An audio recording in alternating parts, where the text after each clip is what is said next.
Marc Raimondi for MMAfighting.com here at Mohegan Sun. It's a special weekend for Bellator, so we brought back a special blast from the past. How about this? Mike Chiappetta with us on our Bellator 207 post-fight show. Mike, we just witnessed a few minutes ago here at Mohegan Sun, Ryan Bader win a dominant, one-sided, unanimous decision win over Matt Mitrione. It was the semifinals of the Bellator World Heavyweight Grand Prix. Impressed by Ryan Bader's performance tonight, Mike? I am. By the way, I have to say, I've waited 5 years to be on the show again, and the first thing you tell me is, be fast. We're in a rush.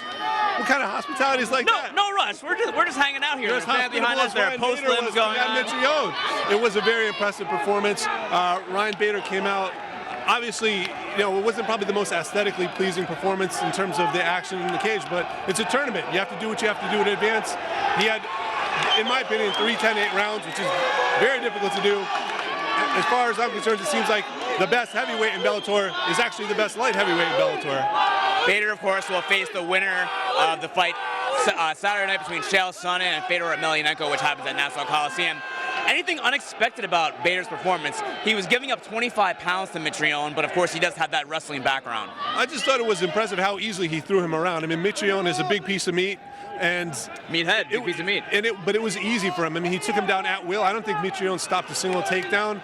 And just having the size advantage, you think that would help him? Not at all. So you have to think that Bader matches up very well with whoever comes out of the bracket tomorrow. The crowd at Mohegan Sun, the fans behind us here, they weren't a big fan of this fight, but you can't really blame Bader for that. I think they're cheering me right now. So everyone's happy I'm back. That's got to be it. Let's move on to the co-main event because we're trying to be quick here. Roy Nelson against Sergey Kharitonov, and Kharitonov wins by first-round knockout right at the end of the first round. Thoughts on that fight and Kharitonov's performance? Well, it's always helpful to throw an illegal knee to a down opponent as a setup. Rustle his head a little bit.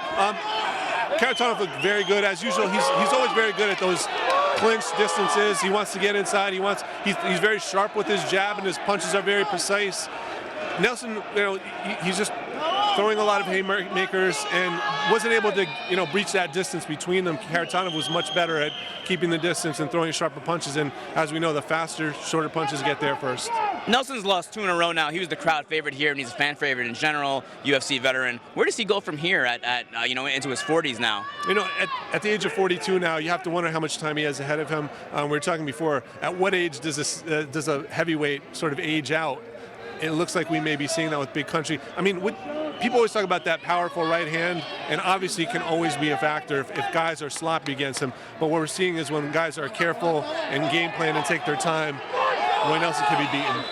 Bader has won 10 of 11, and Roy Nelson was supposed to be the alternate for this tournament, and now Kharitonov has beaten him. Should Kharitonov slide himself in there? Of course, it probably will be Bader versus the winner again, between Fedor and Chael, but can you see Kharitonov if something happens as the alternate sliding into the tournament? Well, I think he's clearly a guy that Scott Coker's loves. He's worked with him in promotion in the past, and he's an exciting fighter. I mean, he goes to finish. He's got a lot of power, and he's a guy that is fun to watch in the cage. So should anything happen, which hopefully it doesn't, because obviously you want to end up with the guys in the bracket who earn their way there, I think he's a fine replacement.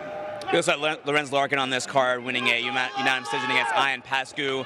Corey Browning, a little bit of a surprising win over baby slice Kevin Ferguson Jr., where Ferguson Jr. was taken out on a stretcher. Apparently it looks like it was just maybe dehydration and exhaustion, not anything kind of a head injury. And rounding out the main card was Mandel Nalo, Rat Garbage on Instagram, with an incredible knee, a great handle, and an incredible knee knockout, of course, of Carrington Banks. Anything else on Bellator 207, Mike, that you want to mention? Well, I mean, the Nalo knee was amazing, just one of the most vicious, just head-jarring knees I've ever seen. Esterlin got a great picture of that on our site. I hope people take a look at that. The video is amazing, though, just to see the reaction of the head, and just reminds you how violent this sport can be. And also we have to mention Mike Kimball, 6-second knockout. A guy, that's the way to announce yourself to a crowd, introduce yourself. Maybe this is a guy to watch. I'm sure people are going to have an eye on him after seeing a 6-second knockout. Looking ahead now to Sonnen versus Fedor on Saturday night. Anything about this Grand Prix tournament that you want to touch on that maybe changed in your mind from tonight? No, I just think after watching that, I believe it's Ryan Bader's tournament to win. He matches up very well against Chael Sonnen. I think it's a terrible matchup for Sonnen. because Ryan Bader is a better functional MMA wrestler than him at this point, and he's obviously got a lot more power. Fedor obviously can probably match Bader as far as power goes, but if he's not able to submit him from the bottom, I think we could see the same kind of matchup happening if that ends up being the final. Who are you taking on Saturday night? Chael, Fedor?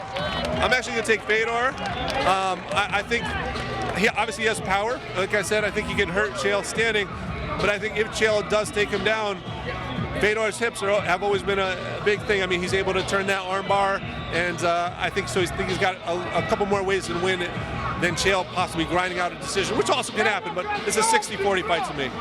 Mike, it's been great having you back. Hopefully more to come from you. That's it. I'll see you guys in 5 years.